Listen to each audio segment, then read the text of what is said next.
ఆత్మీయ జీవితంలో మనం అలసిపోయామనుకోండి, మరణాపేక్ష గలవాడు. ఈరోజు చాలా మంది యవనస్తులు చిన్న చిన్న విషయాలకి చనిపోతున్నారు. 10th ఫెయిల్ అయ్యారని, ఇంటర్లో ఓడిపోయారని, ఆ తర్వాత లవ్ ఫెయిల్ అయ్యిందని, నమ్మిన మనిషి మోసం చేశాడని, అమ్మ తిట్టిందని, నానేదో అన్నాడని చెప్పి చిన్న చిన్న విషయాలకి ప్రాణాలు పోగొట్టుకుంటున్నారు. ప్రాణాలు తీసేసుకుని మరి ఆత్మ నరకానికి వెళుతుంది.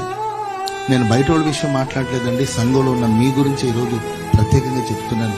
సో అలసిపోయారనుకోండి, మరణాపేక్ష, చనిపోవాలి, చావాలి, ఎవరి కోసం బతకాలి, ఎందుకోసం బతకాలి, ఇలా ఎన్నో ప్రశ్నలు వర్షం తల మీద కురుస్తూ ఉంటే అప్పుడు చావాలని ఏలియా బదిరి వృక్షం కిందకెళ్ళి ఇంత మట్టుకు చాలు, చదివిన చదువు చాలు, చేసిన కాపురం చాలు, బ్రతికిన బ్రతుకు చాలని మరణాపేక్ష గల వాళ్ళు కొంతమంది ఏదో ఒక చోట కూర్చుండిపోయారేమో.